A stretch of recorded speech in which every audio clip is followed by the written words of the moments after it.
Now here's a little story to illustrate that fact. You might have heard this before. Listen, if you've sat here for more than 2 or 3 services, you've heard every story I've got to tell. But it still illustrates the point. Some of you may remember, or may not, a man used to live around here named Merlin Booty. And he was from like the Tacoma area. He lived out there by Hopeton. And we used to go, when I first started going out to the prison, about 1996 or somewhere thereabouts, it was with Merlin Booty. And he was sort of like personality types. He was sort of like the opposite of me. I would consider that I'm sort of an introvert. I'm sort of quiet. I'm not outspoken. I just soon sit and be quiet. Well, he was just the opposite. He was loud. I don't know if you ever had any contact with Merlin. He told you what he thought about things. And he was boisterous and up front, you see. Yeah, you never knew what he was going to do. And I kind of enjoyed running around with him because it was kind of exciting. He'd do wild things I would never do. Behind his, I'd be, kind of laughing about it. And one day he came to my house, and this is true. I'm not making this up. This is absolutely true. He came to my house, knocked on the door, and I said, "Hey, Merle, I'm surprised to see you. What's up today?" He says, "Come with me." "Oh, where are we going?" He says, "Well, I was down at the Palace Barber Shop," he said. That's where he got his haircut. "I was down at the Palace Barber Shop," and he mentioned a man's name in town. And I knew the man's name, wealthy individual, prominent, citizen of Alva, let's just say. And he mentioned this man's name. This man was down at the Palace Barber Shop, and I heard him say, "I'll be damned." And we need to go talk to him because I don't want him to be damned. And I wanted to say to Merlin, that's just a figure of speech. That's just an expression. But I didn't say anything because I thought this is going to be fun. I'll just see him at work here. So I'm thinking, this will be kind of a little bit of entertainment here. And yeah, let's go. I want to see this. Come on. And so we go drive across town to a very nice home, very beautiful home. You can tell by the look of it, there's money, behind it. You know what I mean by that. And so, and now I'm getting a little nervous because, wow, we're going to go knock on this guy's house and interrupt him. And so we do. We walk up the sidewalk and knock on the door, and the man comes to the door, and he's surprised that we're there to see us. And he says, "Well, what can I help you gentlemen with?" And Merlin says, "Well, can we come in?" And he said, "Well, yes, come on in." And he says, "Well, here's what it's about. I was down at the Palace Barber Shop just a little while ago, and I heard you say, 'I'll be damned.' And we don't want you to be damned." And his eyes were like that, and and then I'm thinking to myself, boy, this is going to be good, But then he says, "I heard you say, 'I'll be damned.' We don't want you to be damned. Take it, Max." That's true. By that time, we're sitting at his dining room table, and I was just taken aback. I thought I was just going to see him and see how he was going to deal with this guy, and I hadn't been thinking about what to say or anything. I was just sort of, befuddled. And I stuttered, and I didn't know what to say. I really didn't know what to say. So the first thing that just came out of my mouth, not knowing what to say, is just start at square one. I said, "Are you a Christian?" And I knew his name by reputation, but I didn't know anything about his spiritual or church experience or anything, I said, "Are you a Christian?" Which is a good, that's a question you can answer yes or no, I thought. But to my utter amazement, he didn't say, "Yes, I am," which is what I expected. I thought he'll say, "Yes, I am." Let's see, Merle, let's go. Problem solved. Just don't say that anymore when Merlin's around. Yeah, it wasn't the best thing to say. No, but he didn't say yes, and he didn't say no. This kind of surprised me. I thought that's a yes or no question. Are you a Christian? Right? He said, "Well," he says, I'm always at our church when they're having services. And he said, furthermore, I've donated a lot of money to the church. And you might have noticed, and he mentioned an architectural feature of the church. I paid for that whole thing, this certain thing. And he mentioned, there's a youth camp that our church sponsors. I've given thousands of dollars to keep that camp going. And I was thinking to myself, that really wasn't what I asked. That's good. And I said to him, "That's very commendable.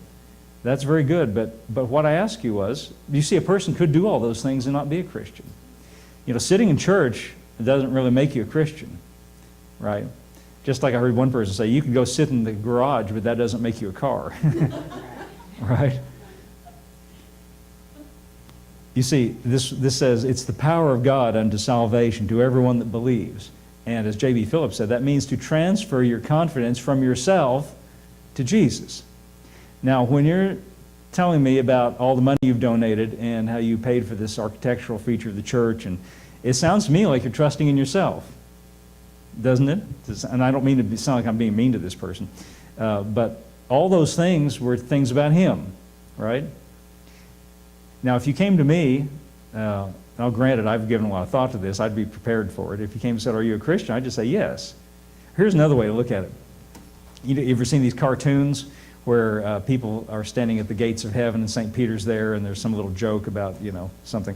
And you've seen those, right? St. Peter, listen, I just got to tell you, in case you're wondering, he's not standing at the gates of heaven. He's not a guard. He's not the doorkeeper. He's got other things to do, I'm sure. But you see, just imagine, though, for a moment, if St. Peter's standing there and you've met an untimely end and you're coming up to the gates of heaven, and just imagine, like in a cartoon, what if St. Peter said to you, what if you were asked this question, "Why should I let you in here? What qualifies you to come in here?" What would your answer? What would your gut instinct be to say? Would you say, "Well, I've donated money to the church, and that's all good things. I'm not against, I've done good things, I've tried to live a moral life, I've tried to do the best I can." Those kind of answers come from an attitude that says, "I'm trusting in myself." Is that right? What you should say is, if somebody like St. Peter says, "What qualifies you to be in here? What qualifies you to come into heaven? What qualifies you to stand in the presence of God?" The right answer is to say, "Only one thing, Jesus Christ. I put all my faith in Him. He died for me and all my trust is in Him.